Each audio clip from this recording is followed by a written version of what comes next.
whenever you speak, Patrick, you have so much knowledge, man. It's a breath of fresh air. Like you just speak and it's just like amazing. By the way, but in your opinion though, right? Do you think voting for someone makes sense? Knowing what you know about the agenda behind the scenes, does it even make sense or is it already decided, do you think?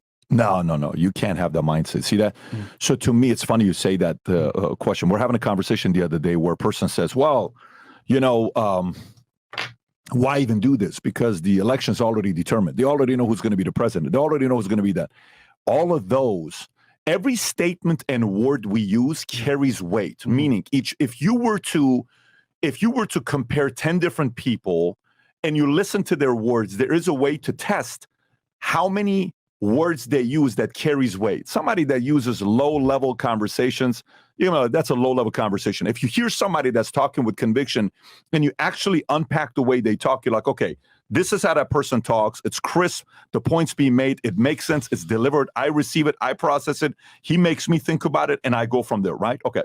That statement about saying, well, is it even worth me voting? I said that before. I said this 8 years ago. What's the point of voting? 10 years ago. But that is a helpless statement. That is a statement that we can't do nothing about it. So it makes us actually not want to do anything. Like, by the way, we had Rudy Giuliani on the podcast. We had a very heated moment for 30 minutes. Very. You were sitting there. He was not happy with me. We went back and forth. You know what the conversation was all around? They stole the election. You know what happens when you say stuff like that? Here's what happens when you say stuff like that. People don't want to show up because they're like, yeah, I was going to go vote. And you know what, babe? They're going to steal the election anyways. Why go vote? I'm not going to go vote. Versus my way I would take it is, guys, whether they're going to do it or they're not going to do it. Let's say they are going to do it. Here's what I would do. If you really are sick and tired of policies, don't go vote by yourself. Take 2 people with you. So do not go by yourself. Say, hey, Joey, Larry, Jack, let's go vote.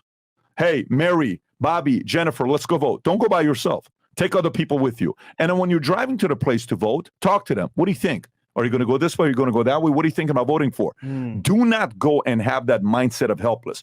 I think right now, with everything that's going on, there's never been a time in the history of our era. I'm 44 years old. You're what, 28 to 30 years old. So 44 years old. There's never been a time for us to actually make the decision where who we elect is going to be important because more and more and more controls going the other way. Let me kind of unpack one of the things that's going on with, are you guys following this ESG, CEI, DEI stuff? Do you want to kind of get into that a little bit? We could definitely get into it. Absolutely. Yeah. So if you like this clip and you want to watch another one, click right here. And if you want to watch the entire podcast, click right here.